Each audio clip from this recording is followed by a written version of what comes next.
नमस्कार दोस्तों, स्वागत है आपका हमारे YouTube चैनल में। पिछले वीडियोस में हमने देखा तत्वाद्य यंत्र, सुषिर वाद्य यंत्र और ताल वाद्य यंत्र के बारे में। लास्ट हमारा बच गया था घन वाद्य यंत्र। घन वाद्य यंत्र किन्हें कहते हैं और इसके इस श्रेणी के अंतर्गत कौन कौन से वाद्य यंत्र आते हैं, उनसे क्या क्या क्वेश्चंस बनते हैं, उनके बारे में हम आज बात करेंगे। तो आइए दोस्तों, हम देखते हैं घन वाद्य यंत्र कौन कौन से होते हैं। घन वाद्य यंत्र कहते किन्हें हैं? घन वाद्य यंत्र उन्हें कहते हैं जो धातु के बने होते हैं। किसके बने होते हैं? धातु के। इनकी पहचान क्या है? इनकी पहचान ये है कि धातु धातु से टकराने पर घन घन की आवाज जो वाद्य यंत्र उत्पन्न करते हैं उनको क्या कहते हैं? घन वाद्य यंत्र। इनके अंतर्गत कौन कौन से वाद्य यंत्र आते हैं उनके बारे में हम आगे चर्चा कर लेते हैं।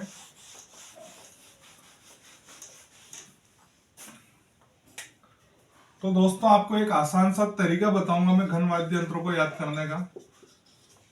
उस ट्रिक को आप सभी स्क्रीनशॉट ले लीजिएगा।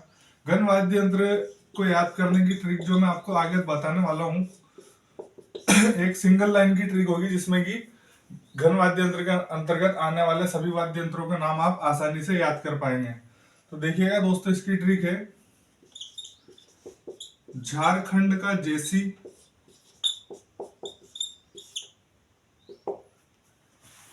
LBS में घूम गया। झारखंड का जेसी LBS में घूम गया। तो दोस्तों, इस ट्रिक के माध्यम से हम देखेंगे कि कौन कौन से वाद्य यंत्र जो है इसके अंतर्गत आ रहे हैं। तो शुरू में देखिएगा झारखंड में कौन कौन से अक्षर से कौन कौन से वाद्य यंत्रों के नाम बनते हैं। झा से बनेगा हमारा झालर, र से रमझोल और ख से बनेगा खड़ताल। इसके आगे हम आते हैं, का से बनेगा हमारा कारगच्छ,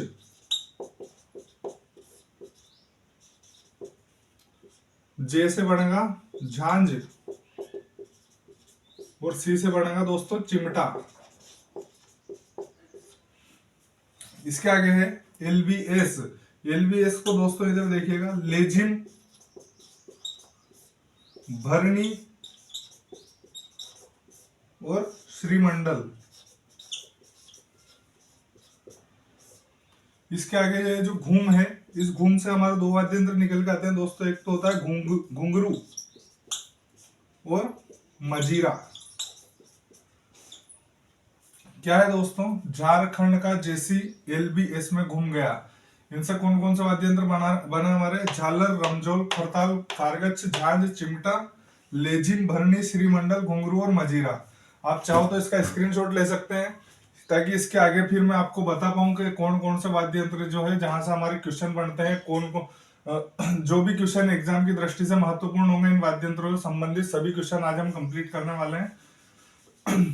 तो आइए हम देख लेते हैं आगे एक एक वाद्य यंत्र को कि कौन सा वाद्य यंत्र से कहां से क्वेश्चन बन सकते हैं हमारे एग्जाम में।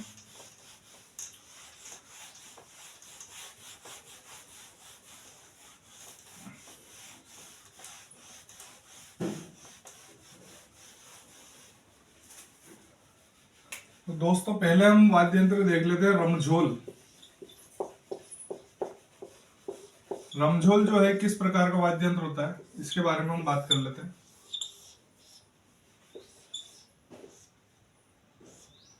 रमझोल जो है एक ये चमड़े का पट्टा होता है। इस चमड़े के पट्टे के ऊपर 30-40 इस प्रकार के घुंघरू लगे होते हैं।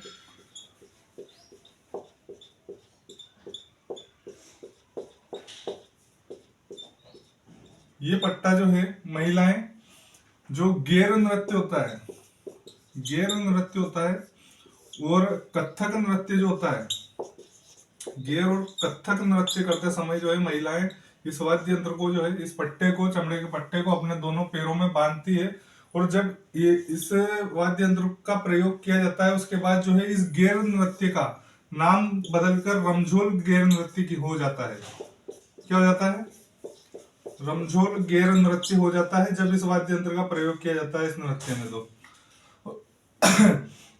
दोस्तों इसके आगे हम बात करें रमझोल के आगे, कि इसके बाद हमारा एक वाद्य यंत्र था खड़ताल। खड़ताल के बारे में दोस्तों हम इससे पहले भी चर्चा कर चुके हैं भाग 1 में। जो वाद्य यंत्र की वीडियोस का भाग 1 है उसमें हमने एक वाद्य यंत्र पढ़ा था इकतारा। इकतारा वाद्य यंत्र जो है मैंने आपको बताया भी था कौन कौन इसका प्रयोग करते हैं, जैसे साधु सन्यासी हो गए, साधु सन्यासियों के अलावा और इसका प्रयोग करते हैं एक हमारे जो है मीराबाई व नारद जी, ये जो है एक तारा वाद्य यंत्र का प्रयोग करते हैं। एक तारा वाद्य यंत्र के साथ में किस वाद्य यंत्र का प्रयोग किया जाता है, तो वो वाद्य यंत्र है हमारा खड़ताल। खड़ताल किस प्रकार का वाद्य यंत्र होता है दोस्तों, आपने देखा होगा ये इस प्रकार के दो वाद्य यंत्र होते हैं जिसको एक अंगूठे में और 4 उंगलियों में फंसाकर जो है इसको इस प्रकार से बजाया जाता है। इसमें यहाँ पर दो दो जो है वो क्लिपें लगी होती है स्टील की, जिनकी वजह से जो है ध्वनि उत्पन्न होती है। इस खड़ताल में हम एक important most and important question हमें ध्यान रखना है कि खड़ताल के जादूगर से क्वेश्चन पूछा जा चुका है एग्जाम में। खड़ताल का जादूगर किसे कहा जाता है? खड़ताल का जो है जादूगर कहा जाता है दोस्तों सद्दिक खां बांगड़िया को। सद्दिक खां बांगड़िया को खड़ताल का जादूगर के नाम से जाना जाता है। इंपोर्टेंट लगा लीजिएगा दोस्तों इस क्वेश्चन को। खड़ताल के जादूगर सद्दिक खां बांगड़िया को कहा जाता है। खड़ताल का प्रयोग कौन से वाद्य यंत्र के साथ किया जाता है वो भी दोस्तों ध्यान रखना, इकतारा वाद्य यंत्र के साथ। इकतारा वाद्य यंत्र के साथ जो है खड़ताल वाद्य यंत्र का प्रयोग किया जाता है। कभी भी सिंगल प्रयोग नहीं किया जाता है, ना तो इकतारा वाद्य यंत्र को अकेले बजाया जाता है, ना ही खड़ताल वाद्य यंत्र को अकेले बजाया जाता है। दोनों वाद्य यंत्रों को एक साथ प्रयोग में लिया जाता है। इसके आगे हम बात करें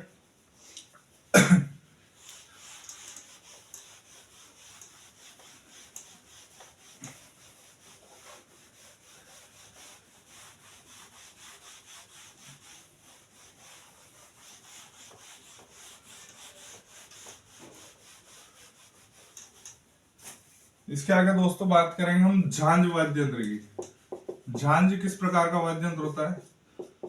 मंजीरा देखा होगा दोस्तों आपने, जो मंजीरे होते हैं, मंजीरों का बड़ा रूप होता है। मंजीरे का बड़ा रूप किसका?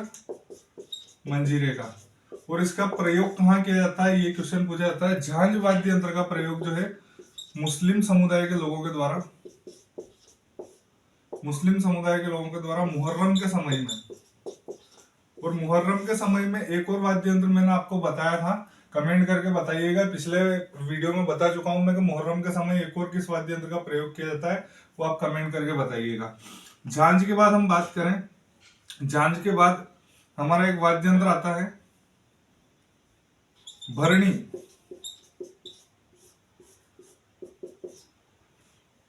भरणी वाद्य यंत्र जो है, भरणी वाद्य यंत्र का प्रयोग किसके द्वारा किया जाता है? भरणी वाद्य यंत्र का प्रयोग जो है गरासिया समाज के जो लोग होते हैं, गरासिया जाति के लोगों के द्वारा जो है भरणी वाद्य यंत्र का प्रयोग किया जाता है। और वो कब किया जाता है? ये जो है पूर्वी राजस्थान में,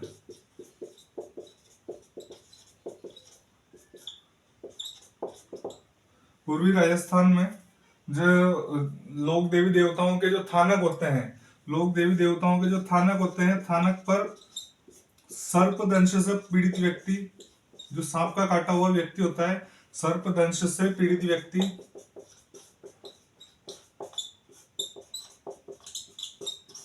का जब इलाज किया जा रहा होता है उस वक्त पे जो है भरणी वाद्य यंत्र का प्रयोग किया जाता है। इसके आगे एक और हम बात करें, और एक वाद्य यंत्र था हमारा मंजीरा। मंजीरा वाद्य यंत्र से क्या क्वेश्चन बनता है दोस्तों?